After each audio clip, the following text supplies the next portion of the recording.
Glad you have been able to join us today to hear about upcoming programs. We'll go ahead and get started. A special thank you to our anchor investors. You'll see all these folks here. The state of Georgia logo is also the Department of Human Services. So if you're working with any of these state agencies or nonprofits organizations, please tell them thank you for investing in the workforce and talent pipeline in Metro Atlanta. So I'm Daniela Perry. I serve as the executive director of the Georgia Chamber Foundation and also on the MAX Executive Committee. Again, we're so glad that you are here to join us and really excited to hear from the team at For Momentum to talk about some new data trends, really talking about partnerships, which is so important. I think we all know that we need each other to really move some of these complicated issues forward. So I'll go ahead and turn it over to the team to hear more. Again, as normal, if you've got questions, feel free to answer them in the chat. We'll kind of move through all of those. But again, thanks for joining us. Thanks, Daniela. Did you want me to take it from here? Yeah, that would be great. All right, excellent. Well, thank you so much for having me. I really appreciate it. And I appreciate everyone's interest in the landscape and some of the trends that are going on and shaping effective partnerships between companies and nonprofits. As noted, I'm Mollye Rhea. I have an agency called For Momentum. We've been around for about 23 years now, helping nonprofit organizations and companies work together in meaningful partnership. And in our course of work, we've helped over 100 different nonprofit organizations and fostered thousands of partnerships. So we come to the subject matter with a deep experience and passion for this type of work. I've broken my agenda into 4 sections today. So I'm going to give a quick overview of the cause landscape, really just get some common terminology so that we all know what we're talking about and that we're talking about the same practices. I have some new data from corporate decision makers that I think will be enlightening for those of you that are fostering these kinds of partnerships. And then I close out with sort of a recap of how all this comes together to shape current employee engagement trends, and we'll leave some time for Q&A as well. So diving right in, I want to just say that having been in this space for a long time, there are a lot of words that are used to describe effective partnerships between companies and nonprofits. And I've listed a variety of them here. Sometimes it's called cause marketing, sometimes it's called social responsibility or strategic philanthropy, or CSR as an acronym. And so these are my definitions of how I think all these terms fit together, because they're all an important part of the landscape. So this is opinion. You can take it or leave it. But the way I look at it is that corporate social responsibility for a company is at the heart of their investment in these kinds of partnership strategies. And it might come to life through community relations efforts. It might come to life through responsible business practices. And it might come to life through cause or strategic alliances. And I'll go just a shade deeper on each of those. So I'm defining community relations as, well, actually, this is a Webster definition of the relationship that a company or organization has with the people who live in the area in which it operates. Now, that could be the headquarters, or it could be significant locations or footprint. Some organizations that are national in scope have community in every marketplace. So typically, decisions for community relations departments come through departments like corporate foundations, maybe the community relationships in key markets or headquarters markets. But obviously, this employee engagement is an important part of our discussion today, and I'll be zeroing in on that throughout my remarks. I want to talk just for a minute about responsible business practices, which is another place where employee engagement shows up. So consumers want responsible companies, and there's sort of a barrier of, just a bottom line barrier of entry. You've got to have quality products. You've got to be dependable and truthful. You have to be an equal opportunity employer and follow HR and compliance and labor laws and environmentally friendly manufacturing processes. But what you will see is that companies are going way beyond that minimum, and they are doing far more robust activities in the employment space, working with their employees as well as in their manufacturing or environmentally friendly practices. So it comes out in terms of partnership.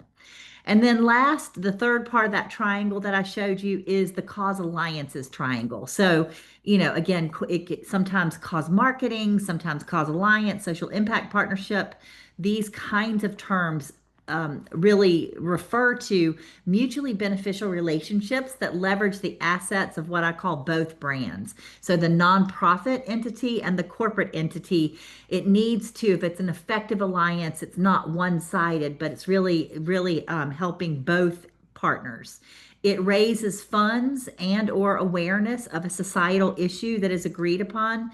It engages stakeholders, and those stakeholders could be customers, could be employees, could be the community, etc. And then it enhances brand equity and provides differentiation. So the brand for this type of alliance is looking to engage product differentiation, increased sales, increased awareness, halo effect for their PR efforts, that sort of thing.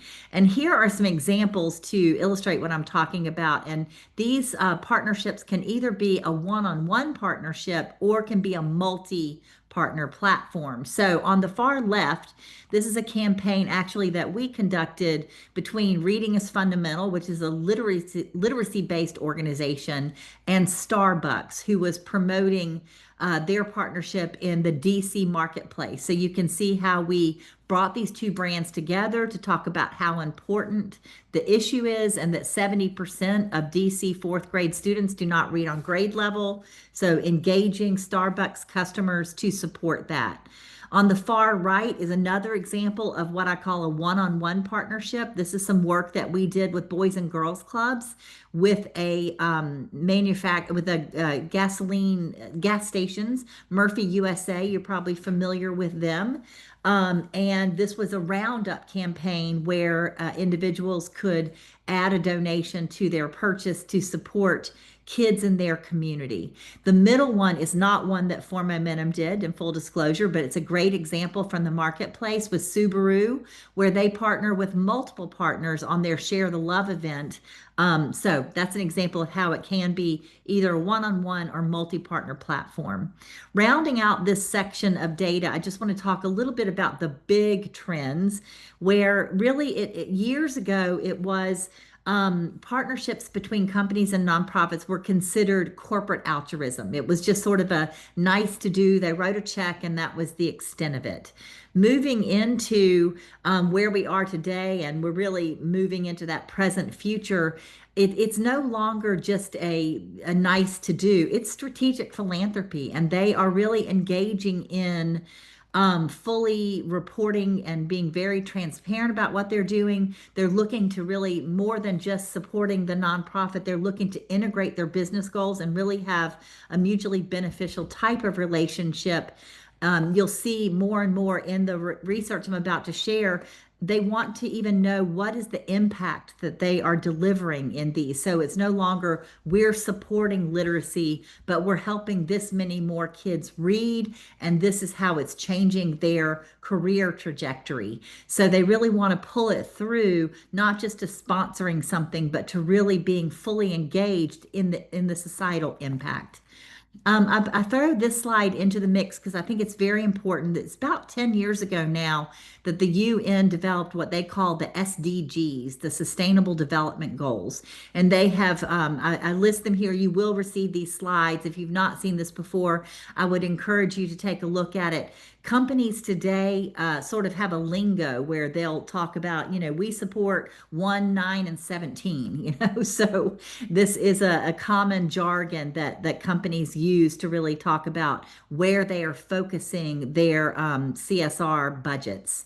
And then last but not least, the most successful partnerships are mutually beneficial. And I touched on this earlier, but I just want to kind of flesh this out a step further, which is that nonprofits are looking for revenue.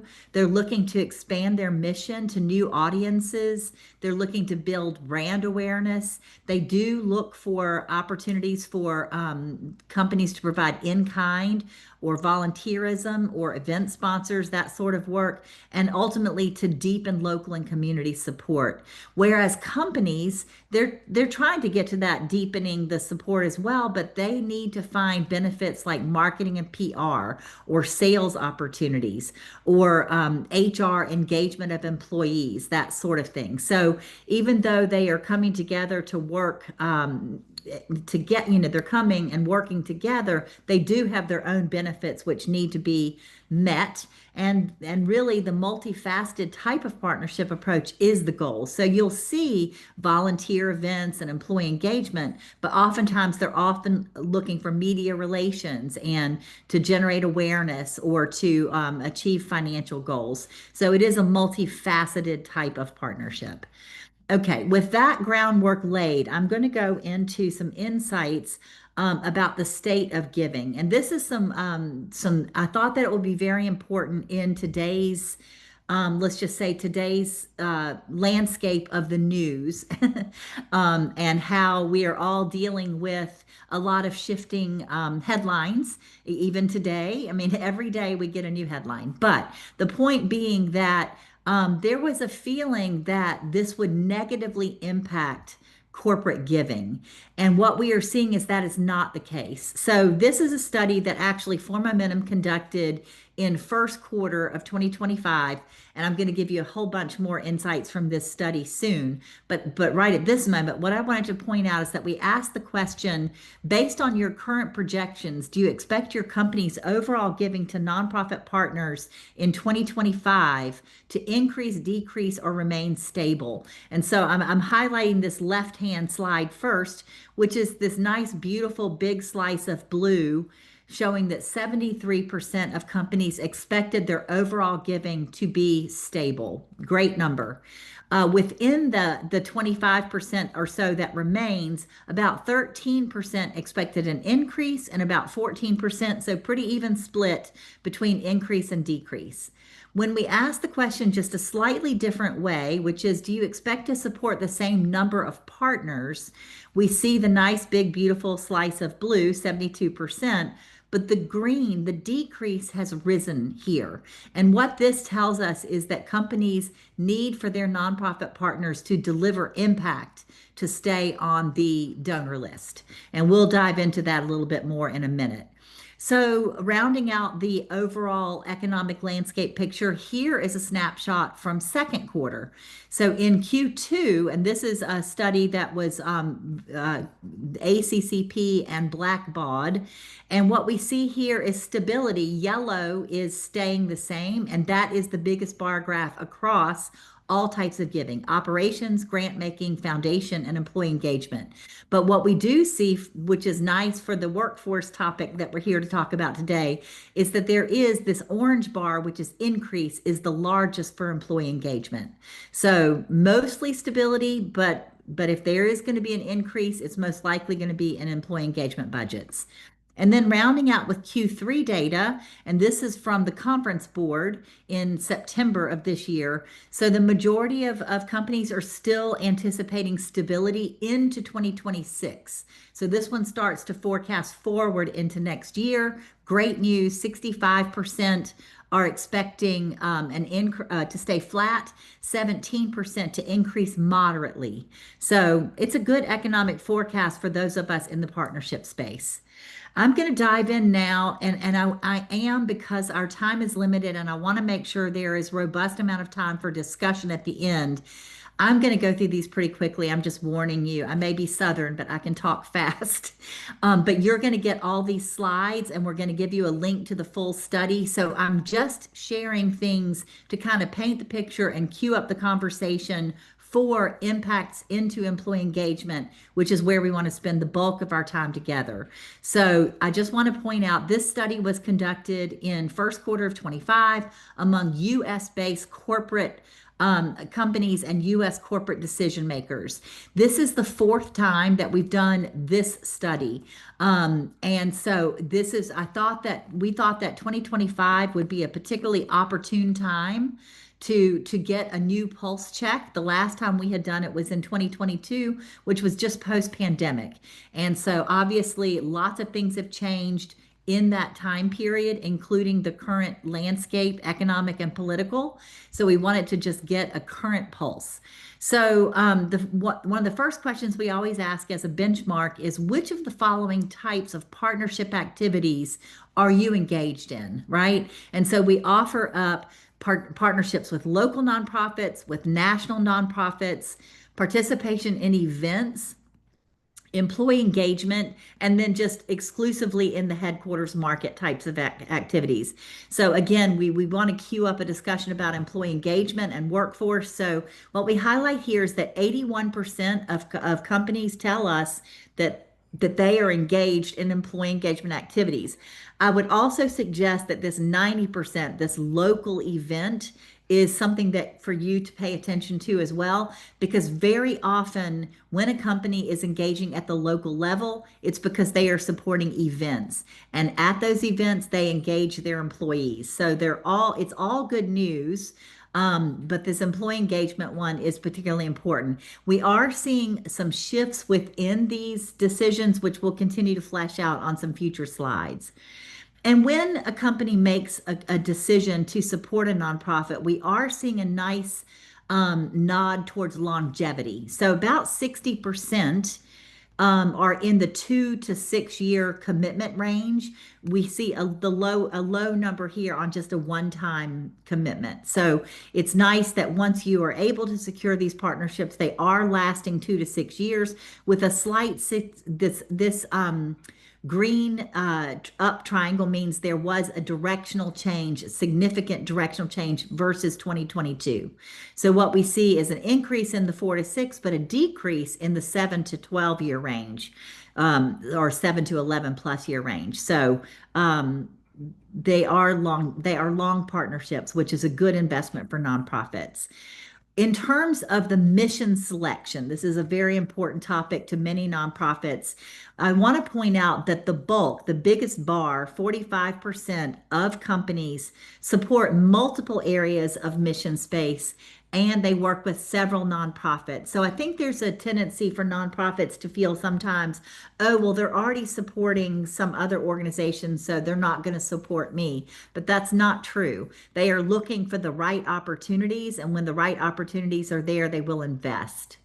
A deeper dive into mission selection, we broke it down into all these mission spaces. So youth development, health, hunger, education and literacy, disaster relief, mental health, environment, and so forth. I'm not going to read every slide, every bar, but I'm going to point out that youth development is supported by 55% of companies. Health and hunger round out the top three. We have a tie for fourth between education, disaster relief, and mental health. And I want to point out mental health is a relatively new mission space. It's the first time we've actually been asked about this mission space because we've seen such an uptick and an awareness of mental health support needs in a post-pandemic landscape. And I do think this can touch on some employee engagement with, employees needing mental health support. I do also want to point out the sort of elephant in the room, which we will talk a bit about, is the diversity, equity, and inclusion, which is down versus our 2022. We're going to flesh that out a lot more. And I also want to highlight, we've highlighted here within this other category, almost a quarter of our respondents, support things besides what we've laid out there. And they physically wrote in small business economic empowerment, workforce development, and economically disadvantaged mission spaces. So I think that's of interest. So let's talk a little bit about this DEI term. We all know that DEI has become a flashpoint in the news landscape these days.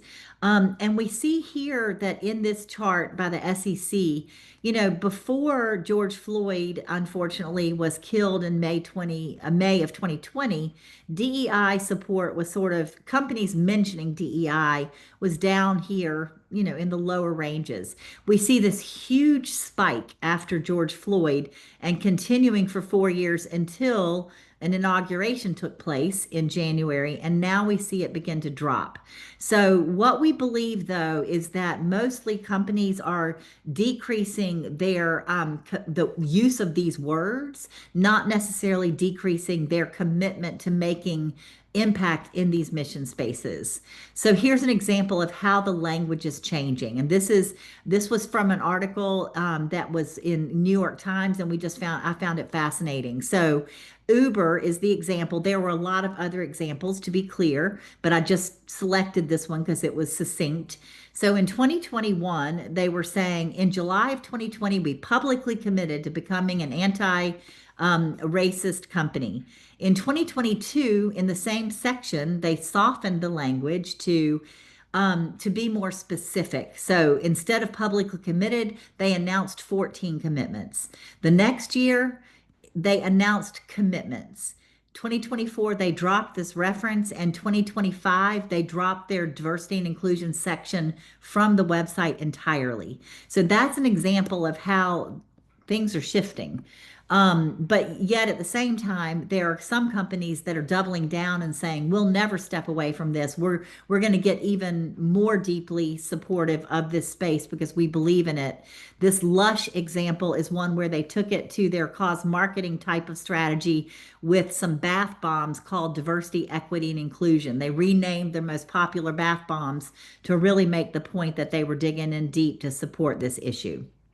Okay, so now back to the general study.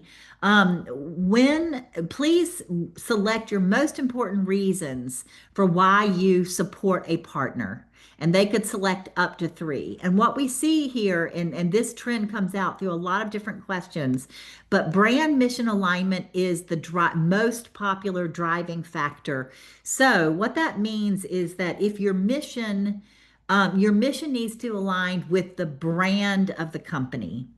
And then secondarily, at 54%, your mission needs to align with the company's giving guidelines or those sustainable development goals that I talked about in section 1. So if a company has identified mission impact that they are supporting that is in alignment with your mission, yes, go for that. If they have said that they are supporting health and you are an environmental group, there's not a match there. So don't waste your time. Like find those companies that have a brand mission match or that have a CSR guideline that matches your giving area. And then last, rounding out the top three, super important, and we'll see this flavor as well, that providing funding for an initiative that has tangible impact and preferably immediate impact is important. And here we see 30%. They are selecting based on employee morale and employee engagement. They want to showcase their CSR. 22%. So these are super important factors influencing their selection process that your knowledge of this can help you fine tune your pipeline and your strategies.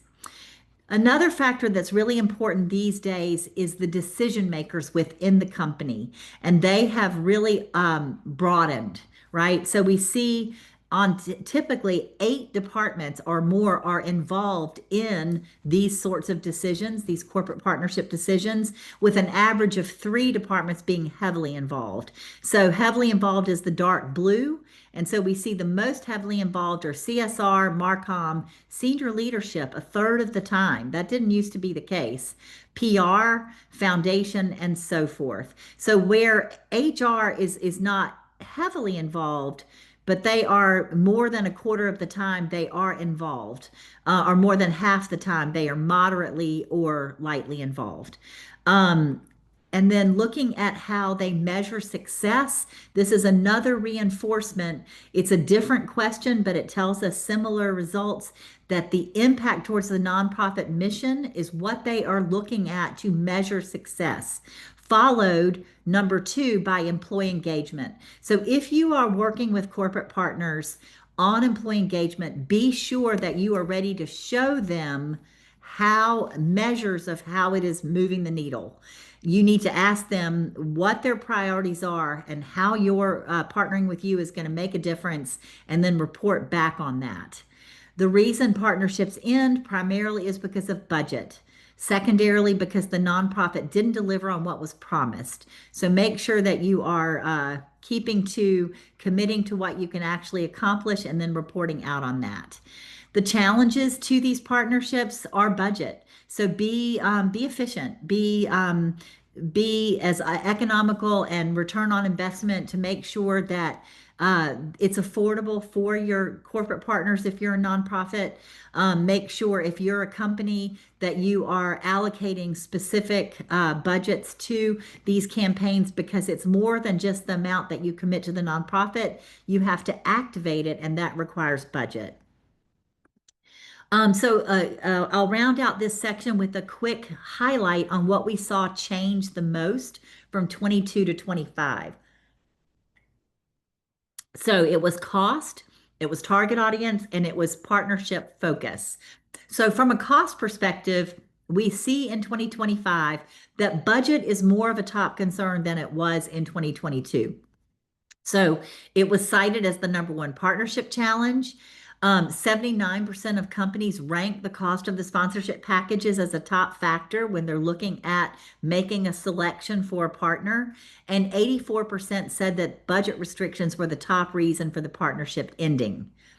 From a target audience perspective, and I think this is starting to queue up, directly applicable to the workforce discussion, is that the needs of the community are the top influence, but the stakeholders, the needs of the community are 86%, and that's up from 75%. So they really are wanting to make sure that they are selecting nonprofit partners that are delivering mission that match the needs of the community.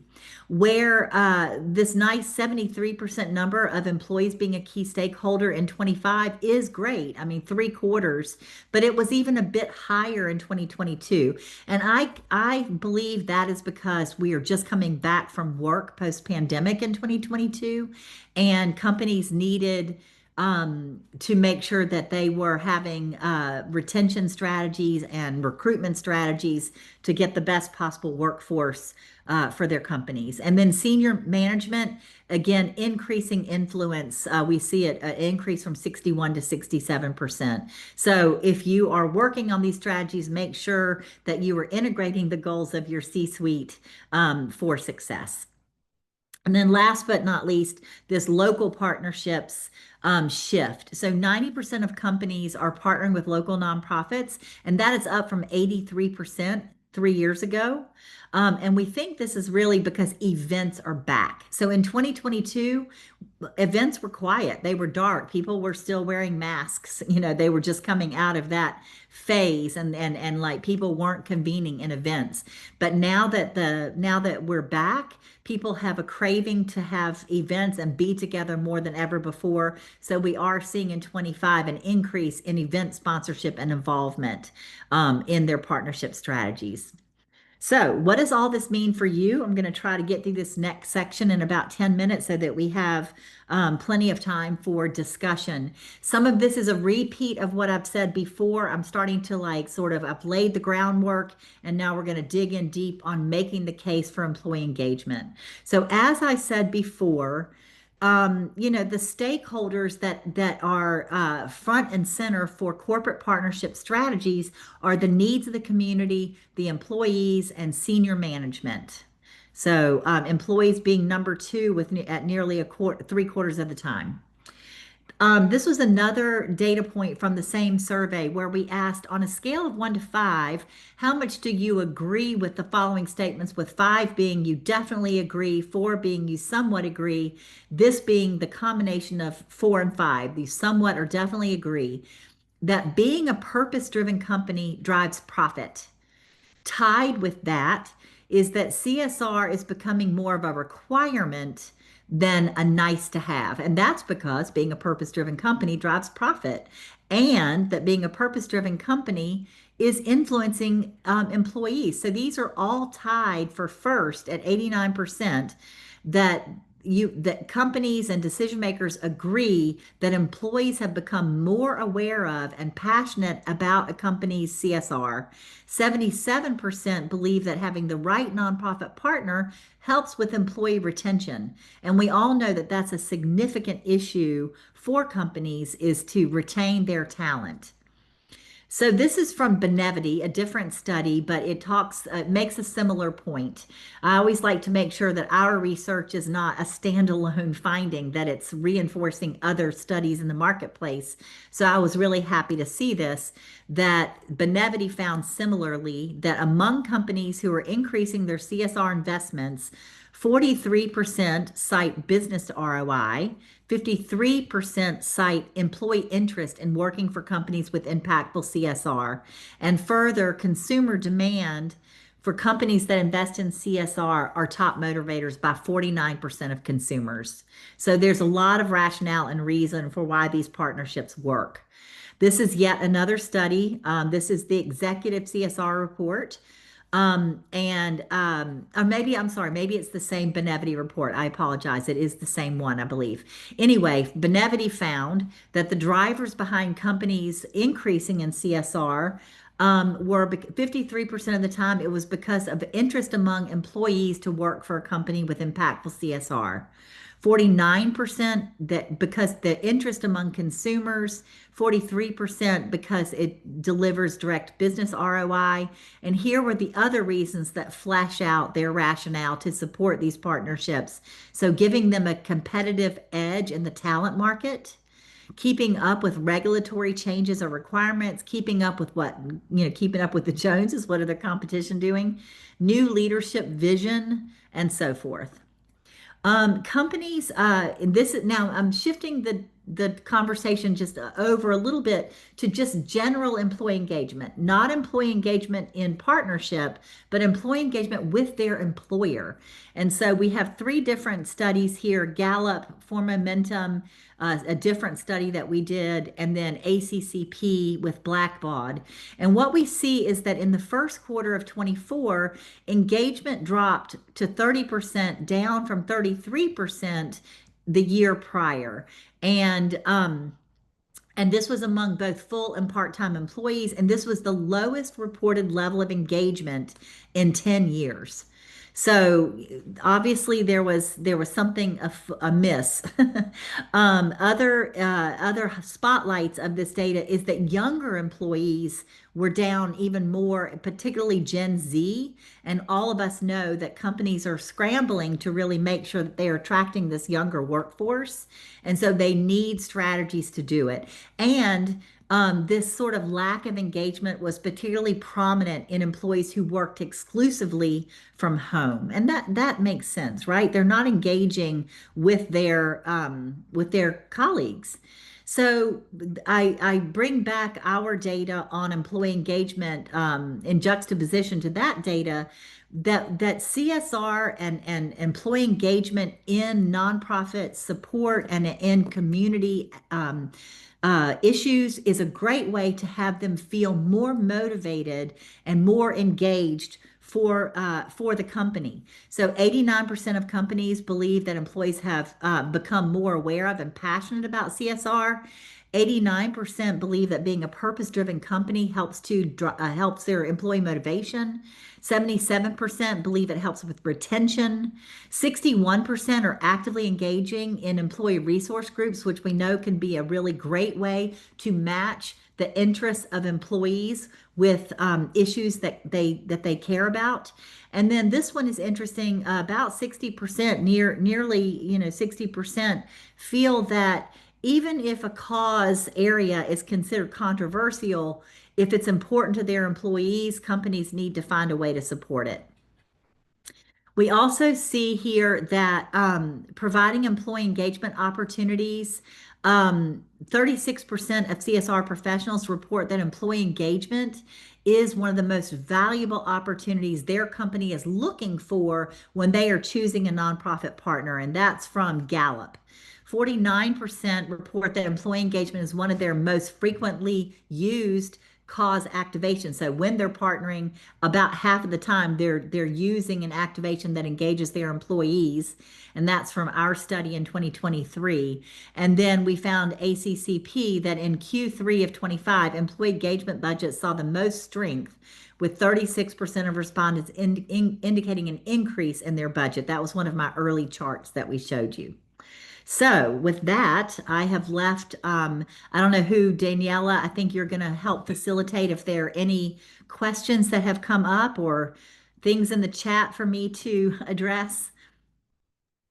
Yeah, thanks so much, Molly. And everyone, remember, if y'all have got questions for Molly, to please go ahead and add those to the chat. But Molly, I know again, one of those big things that you hit on was impact. That was something that was continually super important.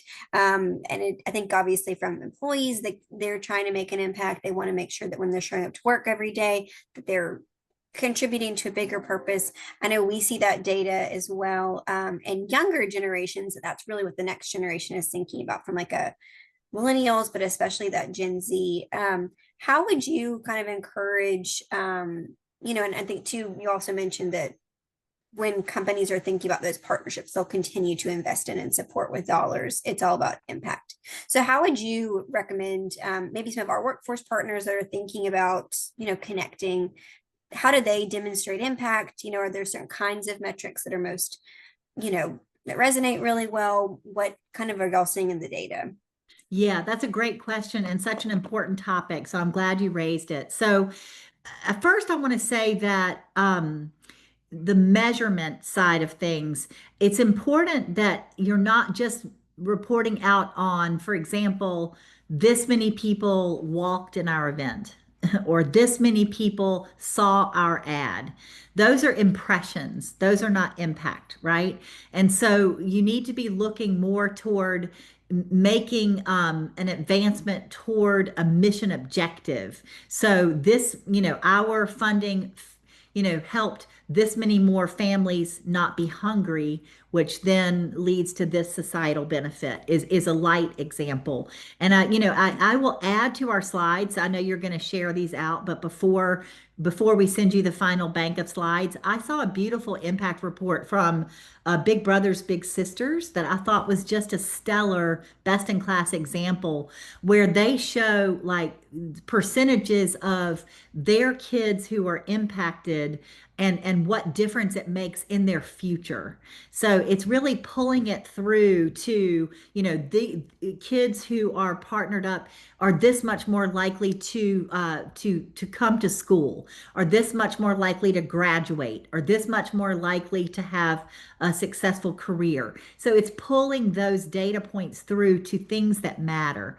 So I've made 2 points here. One is not impressions, but impact. Number two is opening up your thought about the impact measures. The third point I want to make on this question is there is no crystal ball that is like, we should report on these exact things. You have to talk to your partner. You have to ask them what matters to them and then set up measurement to track that. And so don't feel like you have to know that by yourself, because you can't. Just like you can't read the mind of your partner at home, you also can't read the mind of your partner in this example either. You need to have productive conversations and you both need to track. It's not a one-sided responsibility. Does that help? Yeah, I think that's great. And I think to your point, it focuses on the fact that this is more of like a partnership. It needs to be aligned with your objectives and how you do it, but it's also that I think that's kind of the biggest thing that's moved through corporate giving and how it's changed is that there's a much larger picture. They can't just say like, well, I trust you. Y'all have done great work. We know you're going to continue to do good work. It's really about saying, we as a soda brand are really focused on recycling. And so how are we partnering with companies that are using our product but recycling it well and investing in the long-term communities? It's about Exactly. that. Yeah. And going back to another data point that I shared, the relationships are not just one year, right? They're lasting 6 years, 7 years on average. So, you can set your impact reporting on that trajectory and not Mhm. expect to have all of the impact in year one, because working together, you're working toward an impact goal. It's another way, it's another way to keep the longevity, because, we need to be 2 or 3 or 4 years into it to reach some of these goals. They're not expecting it just instantly.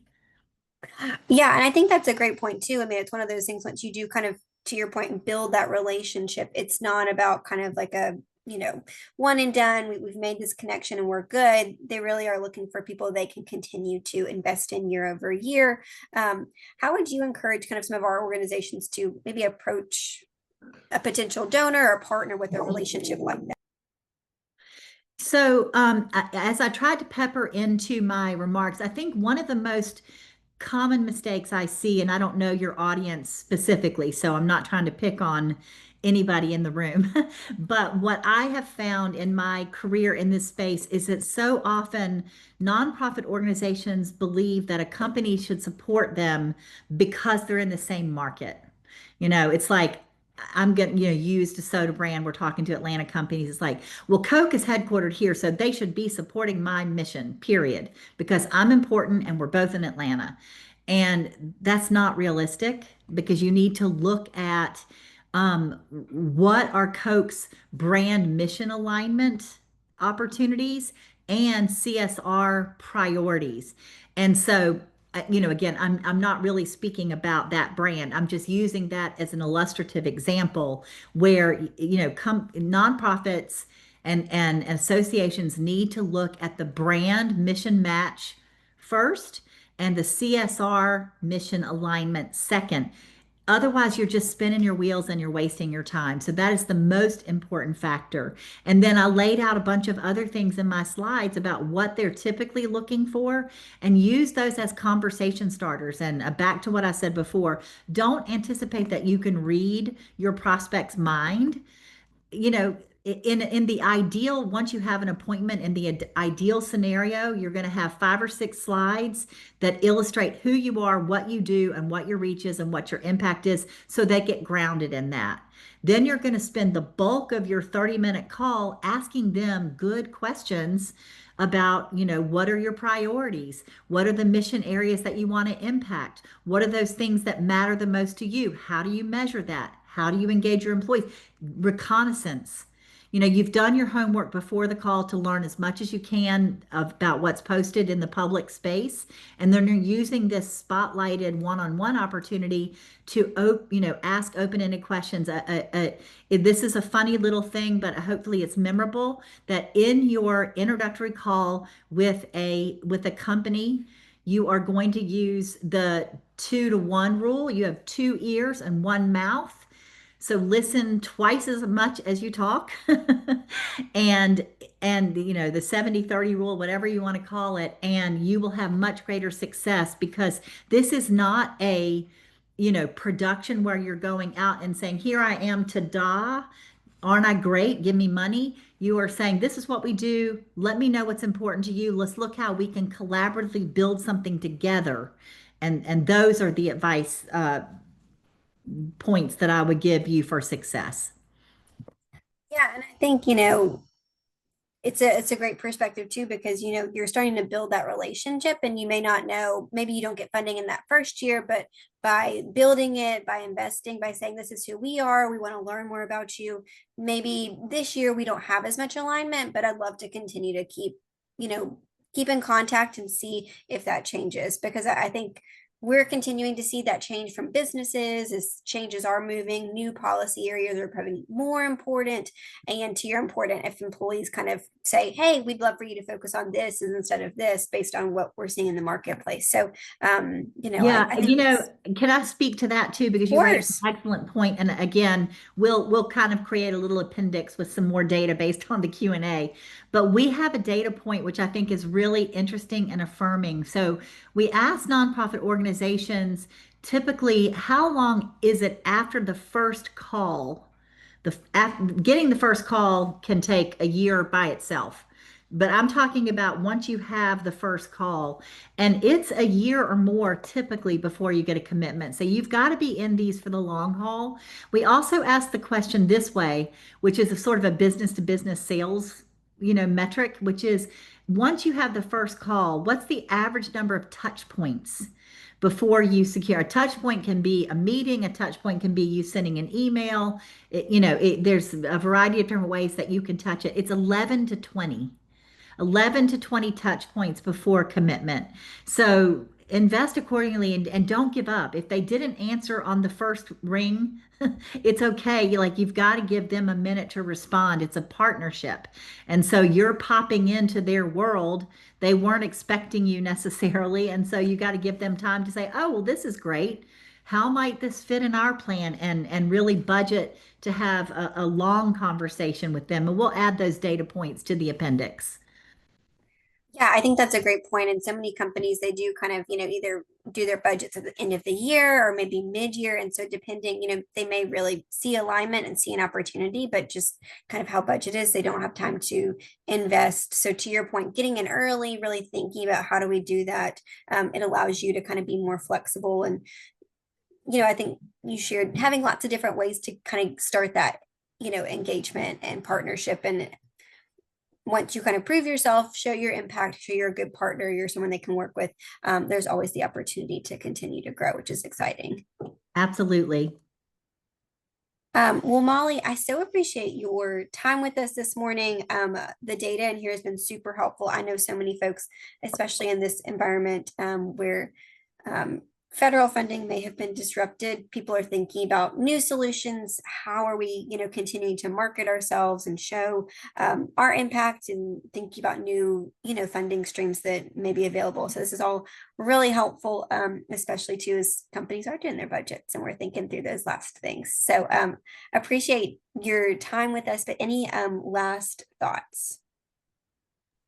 I think Um, the question about employee engagement and the question. Yes.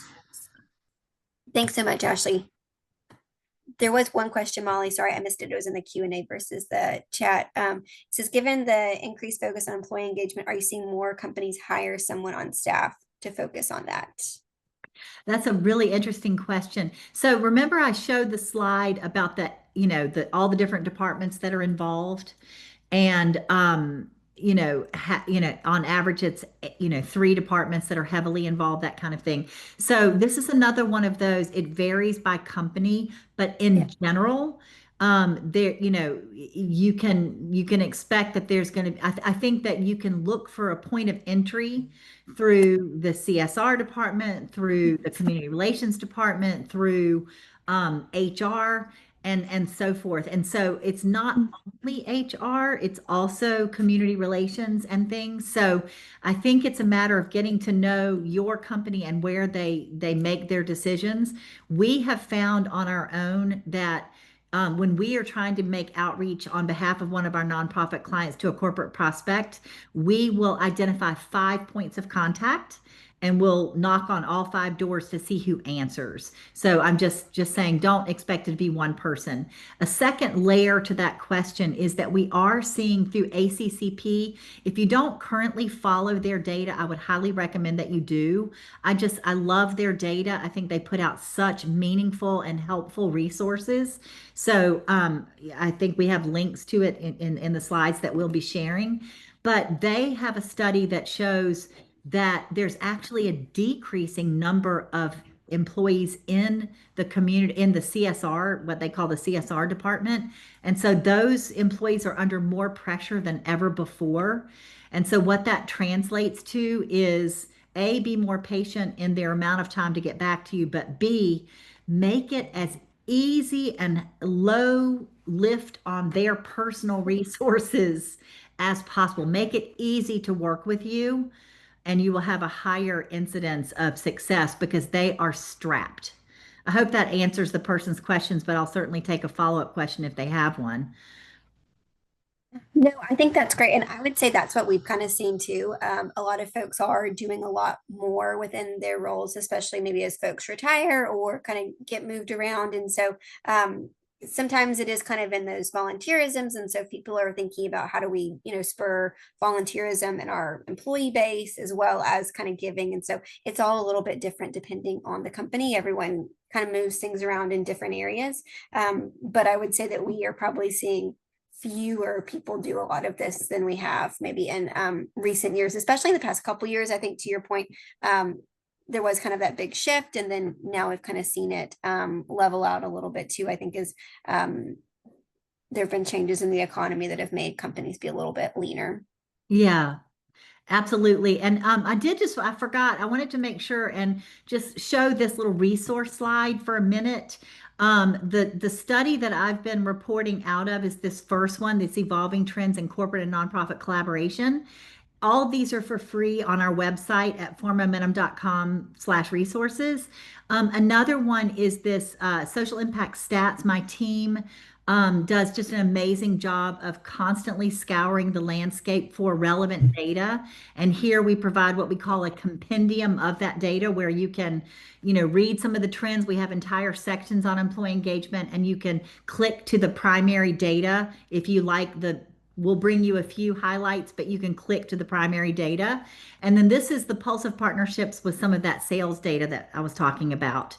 And then also we do have a free newsletter where every month we will bring you like campaigns to watch and new stats that we found and things like that. So if you have an interest in this type of work, these are some free resources that might be worth a read. Well, thank you, Molly. And we'll make sure again to share out the full deck, and maybe we can kind of include that resource link too, Yeah, make well, it really yeah. easy for folks. But again, so appreciate all the data that you've shared. It's been so helpful, and really encourage folks to think through all of this as we move through the end of the year and into next year.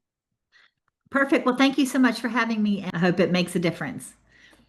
Thanks so much, Molly. But again, if you're not a Max member yet, we would love to have you join. These are some of the resources that you really get from being involved. And so Max Minutes is something we do that's for members and non-members. But if you've got questions, feel free to reach out to myself or Joy Wilkins. Her contact information is on the slide as well. We do have our annual meeting coming up. Again, this is just for members, but if you if you want to join and participate in our annual meeting, we kind of have a good deal where you can join for the full year. So just let us know, but it's going to be a great event, and we're looking forward to highlighting some of our new programs like Leadership Max. And a lot of great stuff. We will have another Max Minutes in December that really is focused on preview for the state legislative session. It's going to be an interesting year as we've got a lot of folks that are running for office in 2026. So it's also a lot of legislation from last year is still alive for this year. So it'll be a great conversation with some folks about what we're expecting to see.